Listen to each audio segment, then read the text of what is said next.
Bonjour à tous, bonjour Patrick Mignola. Bonjour Guillaume Darret. Alors vous faites partie de la délégation de la majorité qui va tout à l'heure aller assister au Havre au lancement du parti d'Édouard Philippe. Alors vous n'allez pas y adhérer, mais alors pourquoi vous vous rendez sur place? C'est pour surveiller, vous assurer de la loyauté d'Édouard Philippe? Non, moi je veux voir mon pote de droite. Comme le dit le film, j'appartiens à la famille du centre. Il va créer un parti à droite, affirmé comme tel, mais c'est pas parce qu'on a une famille qu'on n'a pas le droit d'avoir des amis. Et donc on va voir Édouard Philippe en ami. Vous, ça ne vous crispe pas comme une partie des proches d'Emmanuel Macron?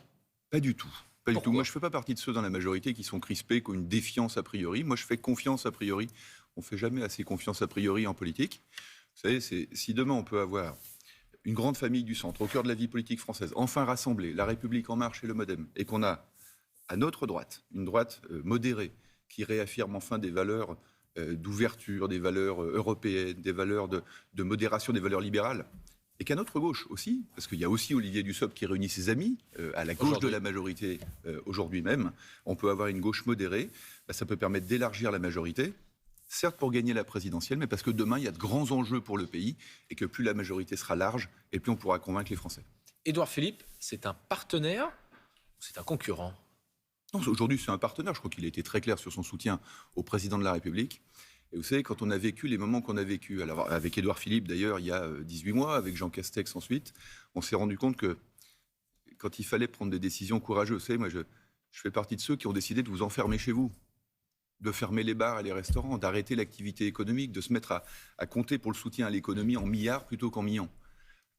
Et dans ces moments-là, vous avez quelques sueurs dans le dos, mais il faut prendre des décisions courageuses. Et dans ce cas-là, il faut qu'on ait des énergies larges, rassemblés. Et dans les 5 ans qui viennent, on aura à travailler pour que la croissance de ce pays revienne et donc que les Français ne payent pas en impôts la dette qu'on a accumulée pendant le Covid. On aura à protéger notre système de protection sociale avec notamment la réforme des retraites.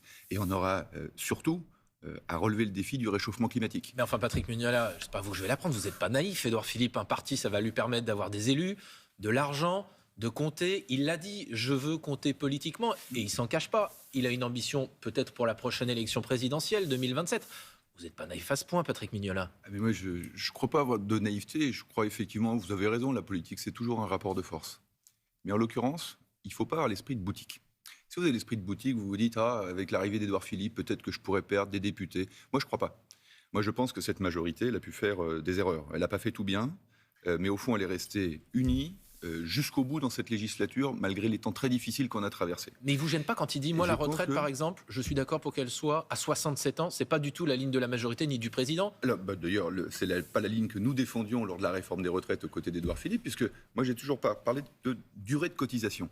Parce que quand vous parlez de durée de cotisation, plutôt que d'un âge légal de départ à la retraite, c'est mieux, parce que des personnes qui sont rentrées plus tôt sur le marché du travail pourront ainsi partir plus tôt.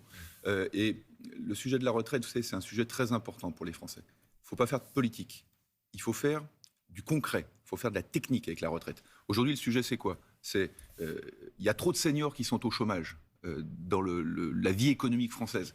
Et donc, si vous dites qu'il faut partir 2 ou 3 ans plus tard, ce sera 2 ou 3 ans de chômage en plus. Donc, il faut qu'on travaille sur l'emploi des seniors. Et ça, il faut libérer un certain nombre de règlements pour les entreprises. Puis vous avez un deuxième sujet, c'est celui de la transmission. Il faut qu'en fin de carrière, on travaille tous un peu plus longtemps, mais qu'on travaille un peu moins et qu'on transmette un peu plus l'expérience accumulée au cours des années de travail. On va y revenir dans un instant, puisque la semaine prochaine, le président de la République présentera son objectif de la France de 2030. Un dernier mot sur Édouard Philippe.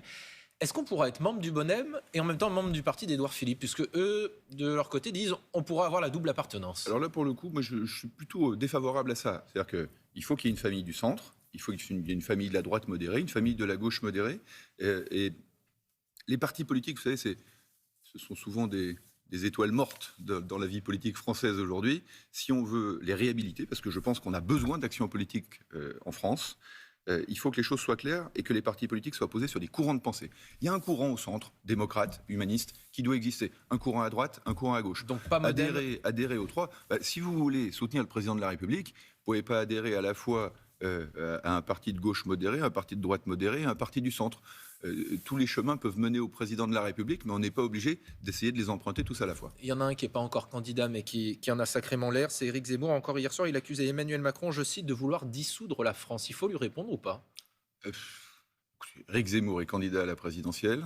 C'est la réflexion que je me faisais d'ailleurs en le regardant parler des déclarations du président de la République, courageuses, exigeantes sur les relations entre la France et l'Afrique. Éric Zemmour, qui se dit bon connaisseur et amateur d'histoire, ne peut pas ignorer qu'il y a une part de l'histoire de France qui s'est jouée en Afrique. Enfin, moi, j'oublie pas que Alger, c'était la capitale de la France libre, que Marchand dans son désert, ou que la flotte française à Dakar, sans parler de Saint-Jean d'Acre, et sans même parler d'Yannick Noah et Zinedine Zidane, il y a une part d'Afrique en France, tout comme il y a une part de France en Afrique.